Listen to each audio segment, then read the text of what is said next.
Sir, open ka pa rin na pakinggan yung mga yung mga arguments ng ilang mga legal. Of course. Of course. So pwede po mag-change yung mind. Hindi na. Sir, Because I will abide by the decision of the Supreme Court. Kahit ba maganda yung kanilang dahilan. Ultimately, ang Supreme Court naman ang masusunod. Wala nang maraming paligoy-ligoy pa. Diretso sa punto na. Maiksi lang ang komentaryo, pero diretso sa punto. Maraming kuro-kuro, may tiwali, may totoo. Dito, sa Puntong Diretso Tayo. Punto Diretso. Karamihan ng mga sentimento ng kapwa senador ko is to abide by the ruling of the Supreme Court. So kung ganun, no more impeachment trial. No more. Because ang sabi ng Supreme Court, sa desisyon ng Supreme Court, ang sabi ng Supreme Court, the Senate has no jurisdiction already. Dahil unconstitutional na yung final ng House of Representatives. So, we do not have any jurisdiction anymore. And the Senate will not convene as an impeachment court because we do not have any jurisdiction anymore. Pero sir, open ka pa rin na pakinggan yung mga yung mga arguments ng ilang mga legal. Of course. Of course. So pwede po mag-change yung mind. Hindi na. Sir, Because I will abide by the decision of the Supreme Court. Kahit ba maganda yung kanilang dahilan. Ultimately, ang Supreme Court naman ang masusunod. Unless Hindi naman sila. Unless pag nag-file ang House ng MR at ma-reverse, that's the time we will abide by the ruling.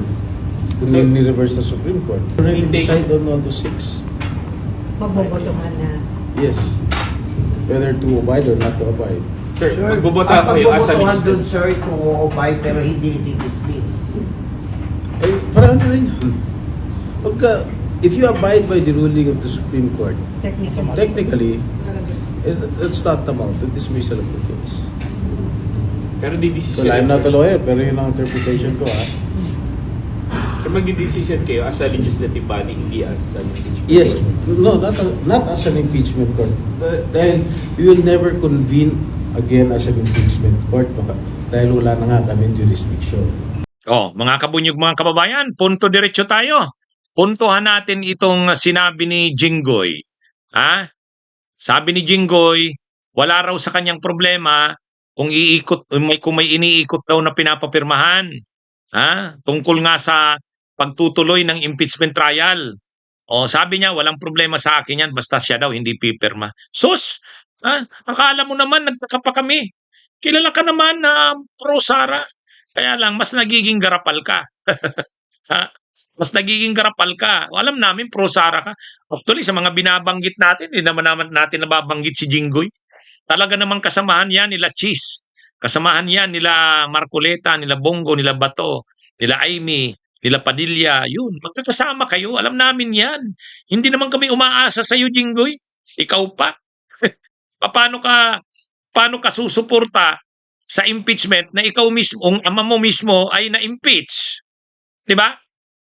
Ang pamilya nyo kilala sa mga plunder, pandarambong. Kaya hindi naman kami magtataka sa iyo na sa iyo hindi mahalaga yung hindi mahalaga yung mga pananagutan. Unang-una yung ama mo, convicted sa plunder. Hindi convicted sa plunder ama niya, si Erap. 'Di ba? Convicted sa plunder 'yun. Pinardon lang naman yun ni Gloria eh. 'Di ba?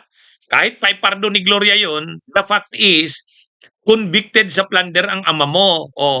Tapos ikaw, nakasuhan ka rin ng plunder. Kahit pa sabihing acquitted ka sa plunder, pero alam naman natin ang nagiging galawan dyan. Pero convicted ka naman sa graft, naka-appeal ka lang.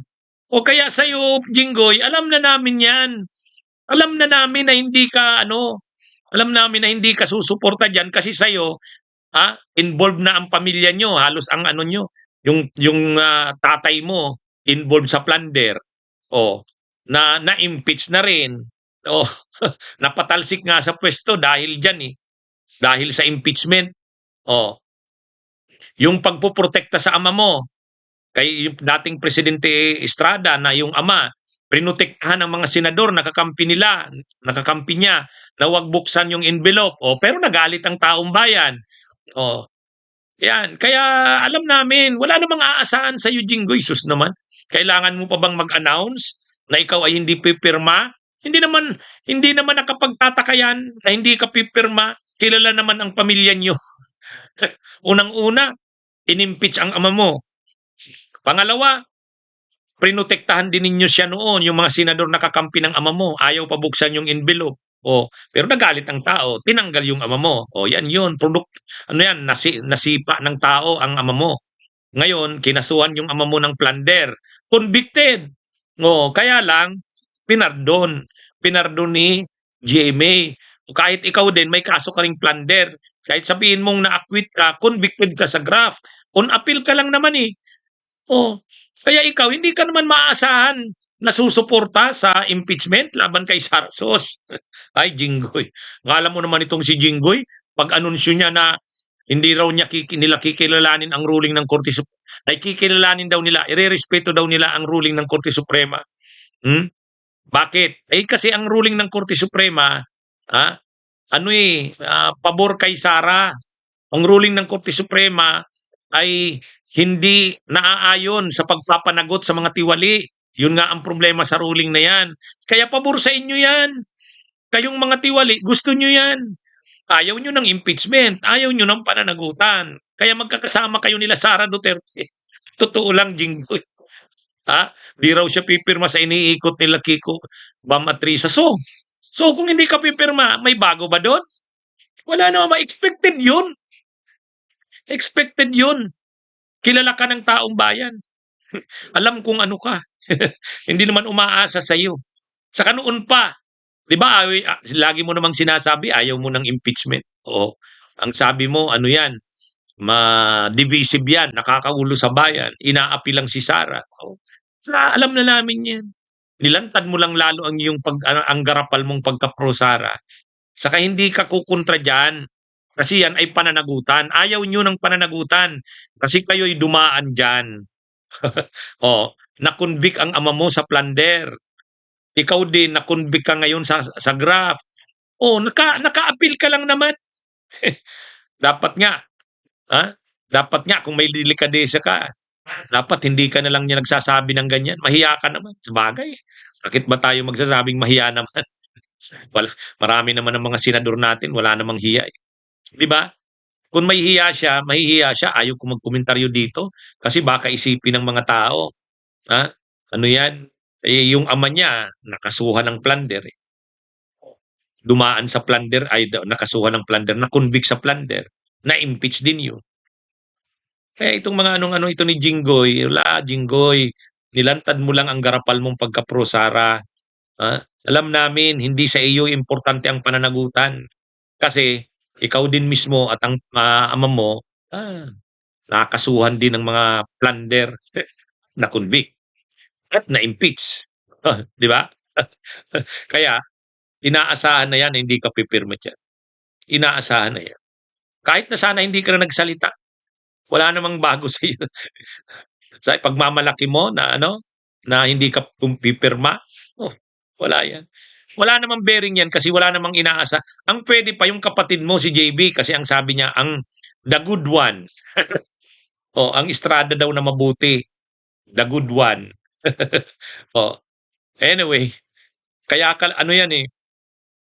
Ito kasing si Cheese, kaya yung ginawang Senate President pro tempore kasi ano yan eh, Jinggoy Estrada yan. Bit-bit niyan yung kapatid niya, bit-bit niyan yung mga kaibigan niyang senador. Yan yun.